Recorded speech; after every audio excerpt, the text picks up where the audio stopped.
Hello दोस्तों, स्वागत है आपका हमारे चैनल पर। आज का बहुत ही इम्पोर्टेंट टॉपिक रहने वाला है आप सभी के लिए। अगर आप किसी भी एग्ज़ाम्स की तैयारी करते हैं तो आज का सेशन आपके लिए बहुत ही हेल्पफुल होने वाला है। तो चलिए बिना टाइम गंवाए शुरू करते हैं आज का सेशन। तो पॉलिटी की क्लास है, आप लोग को पता ही होगा। क्वेश्चन नंबर 1, चार्टर एक्ट 1833 के द्वारा किस पदनाम को बदलकर भारत का गवर्नर जनरल जी कर दिया गया? तो था बंगाल का गवर्नर जनरल। 1833 के अधिनियम के अनुसार पूरे भारत के लिए विधि कानून बनाने की शक्ति किसे सौंपी गई? तो गवर्नर जनरल और उसकी परिषद को।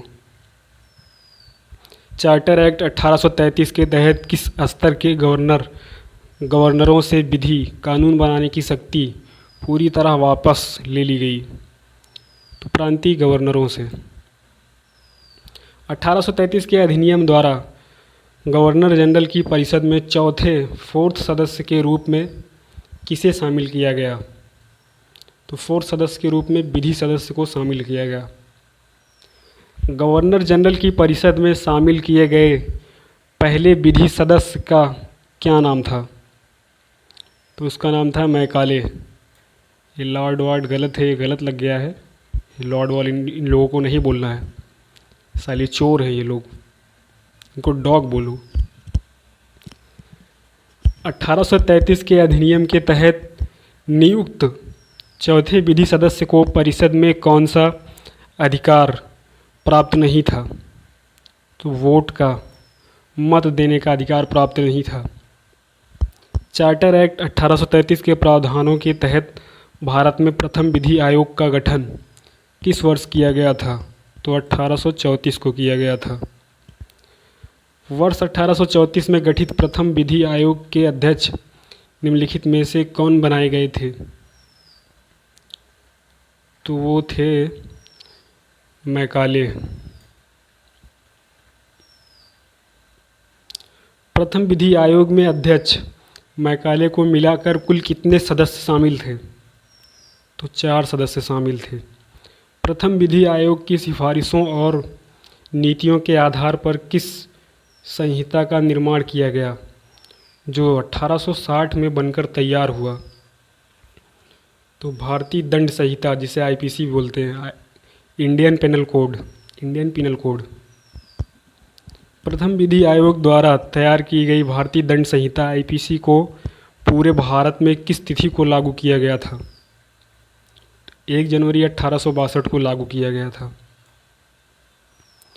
मूल भारतीय दंड संहिता आईपीसी के अंतर्गत कुल कितनी धाराएं शामिल थी?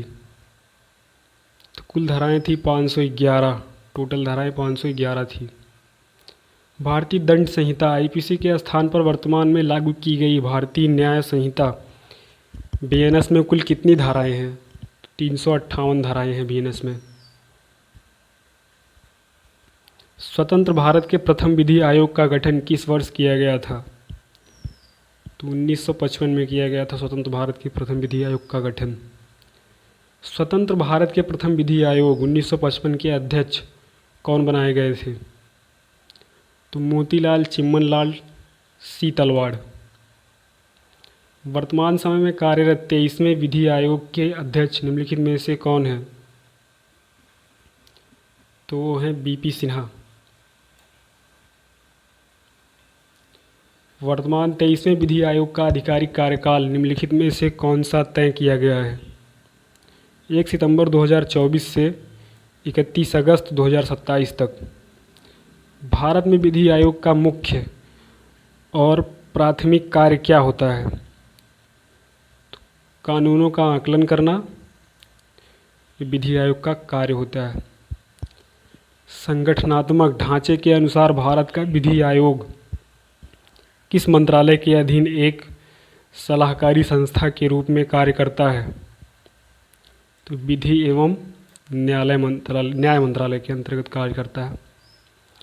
किस वर्ष के चार्टर अधिनियम द्वारा ईस्ट इंडिया कंपनी का व्यापारिक अधिकार पूर्णतः समाप्त करके उसे केवल प्रशासनिक कार्य सौंपे गए? तो 1813 के चार्टर एक्ट के आंशिक रूप से था, जो 1833 में पूर्णतः कर दिया गया। चार्टर एक्ट 1833 की वह कौन सी धारा या प्रावधान था जिसके तहत सिविल सेवा में खुली भर्ती का प्रयास किया गया था लेकिन विरोध के कारण लागू नहीं हो सका? जाति, लिंग, रंग और जन्मस्थान के आधार पर भेदभाव समाप्त करने का प्रयास। 1833 के चार्टर एक्ट के समय भारत के पहले गवर्नर जनरल बनने का गौरव किसे प्राप्त हुआ जिनका नाम अप्रत्यक्ष रूप से वर्णित है? तो विलियम बेंटिक था।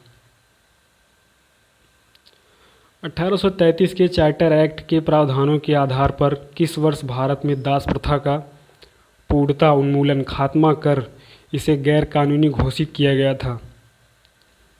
तो 1843 के चार्टर एक्ट के अंतर्गत। बंगाल से दासों के निर्यात पर कानूनी रूप से रोक किस वर्ष लगाई गई थी? तो 1789 को कानूनी रूप से रोक लगाई गई थी दासों के निर्यात पर।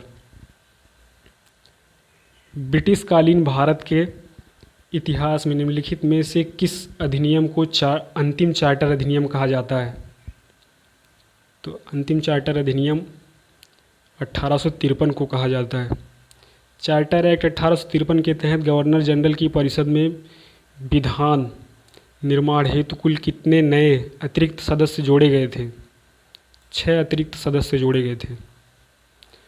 1853 के अधिनियम द्वारा गवर्नर जनरल की परिषद के विधायी और प्रशासनिक कार्यकारिणी कार्यों को अलग करके किस निकाय का गठन किया गया था? तो केंद्रीय विधान परिषद का गठन किया गया था। चार्टर अधिनियम 1853 के तहत गठित केंद्रीय विधान परिषद में कुल सदस्यों की संख्या कितनी थी? तो 12 सदस्य थे। किस अधिनियम के द्वारा सिविल सेवकों की भर्ती और चयन के लिए खुली प्रतियोगिता परीक्षा मेरिट आधारित व्यवस्था की शुरुआत की गई थी? चार्टर अधिनियम 1853 के तहत। चार्टर एक्ट 1853 के तहत ईस्ट इंडिया कंपनी के निदेशक मंडल बोर्ड ऑफ डायरेक्टर्स के सदस्यों की संख्या 24 से घटाकर कर दी गई थी। तो 18 कर दी गई थी। 1853 के अधिनियम के अनुसार निदेशक मंडल बोर्ड ऑफ डायरेक्टर के घटाए गए सदस्यों में कुल कितने सदस्यों को ब्रिटिश सम्राट द्वारा मनोनीत किया जाना था? 6 सदस्यों को। फ्रांस के प्रसिद्ध शासक नेपोलियन बोनापार्ट का जीवनकाल निम्नलिखित में से कौन सा है जिसका जिक्र है? तो 1769 से 1821 नेपोलियन बोनापार्ट का जीवनकाल। नेपोलियन बोनापार्ट द्वारा यूरोप में ब्रिटिश व्यापार को रोकने के लिए लागू की गई आर्थिक नीति को किस नाम से जाना जाता है? तो आर्थिक नीति को महाद्वीपीय व्यवस्था के नाम से जाना जाता है। भारत में ईस्ट इंडिया कंपनी के शासन को पूरी तरह समाप्त कर ब्रिटिश क्राउन का सीधा शासन किस अधिनियम द्वारा लागू किया गया था? भारत शासन अधिनियम 1858 के तहत। भारत शासन अधिनियम 1858 के तहत इंग्लैंड में किस नई प्रशासनिक व्यवस्था या निकाय की स्थापना की गई थी? तो गृह सरकार की, होम गवर्नमेंट की। भारत शासन अधिनियम 1858 के द्वारा निम्नलिखित में से किन 2 पुरानी प्रशासनिक संस्थाओं को पूरी तरह समाप्त भंग कर दिया गया था? तो बोर्ड ऑफ डायरेक्टर्स BOD और बोर्ड ऑफ कंट्रोल्स BOC। 1858 के तहत भारत का सीधा नियंत्रण और शासन संचालन ब्रिटिश क्राउन की ओर से किसे सौंपा गया था? तो भारत सचिव और उसकी परिषद को, जिसे गृह सरकार भी कहते थे। 1858 के अधिनियम के बाद भारत की राज्य व्यवस्था में क्या बड़ा संरचनात्मक बदलाव आया?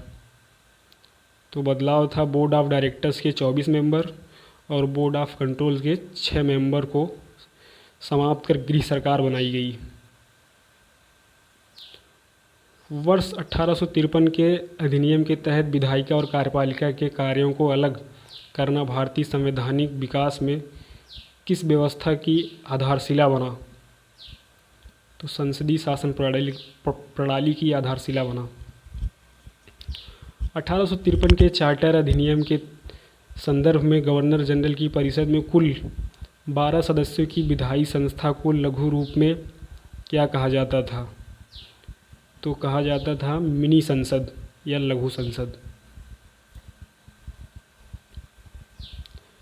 किस अधिनियम एक्ट के तहत गवर्नर जनरल को विशेष परिस्थिति में अपनी परिषद का निर्णय निरस्त करने की शक्ति मिली? तो 1786 अधिनियम के तहत।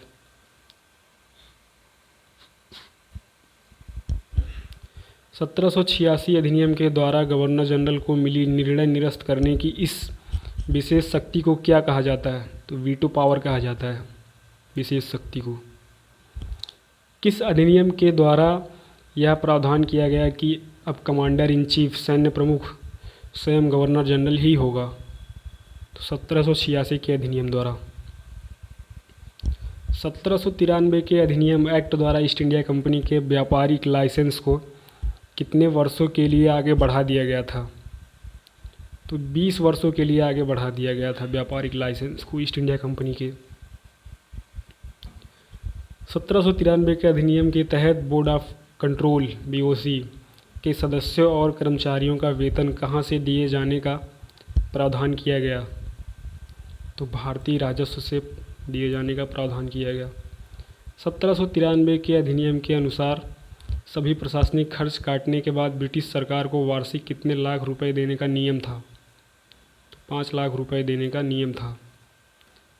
किस प्रसिद्ध चार्टर अधिनियम चार्टर एक्ट के द्वारा ईस्ट इंडिया कंपनी का भारत में व्यापारिक एकाधिकार मोनोपोली पूरी तरह समाप्त कर दिया गया?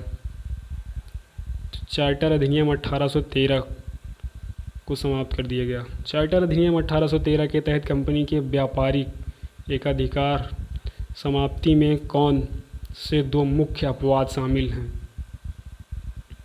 तो चाय का व्यापार और चीनी का व्यापार, ये दोनों अपवाद हैं।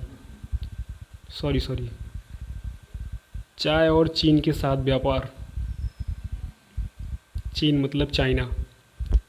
किस अधिनियम के द्वारा ईसाई मिशनरियों को भारत में आकर धर्म प्रचार करने की खुली छूट या अनुमति दी गई थी? तो 1813 के अधिनियम के अंतर्गत। भारत में आने वाले पहले ईसाई मिशनरी का क्या नाम था? ये लोग आपको इस वीडियो के नीचे कमेंट करके आपको इस क्वेश्चन का आंसर बताना है। तो वीडियो आपको कैसी लगी कमेंट करके बताइए। वीडियो अगर अच्छी लगी हो तो लाइक कीजिए, अगर चैनल पर नए हैं तो सब्सक्राइब कीजिए। मिलते हैं नेक्स्ट वीडियो में, तब तक के लिए जय हिंद।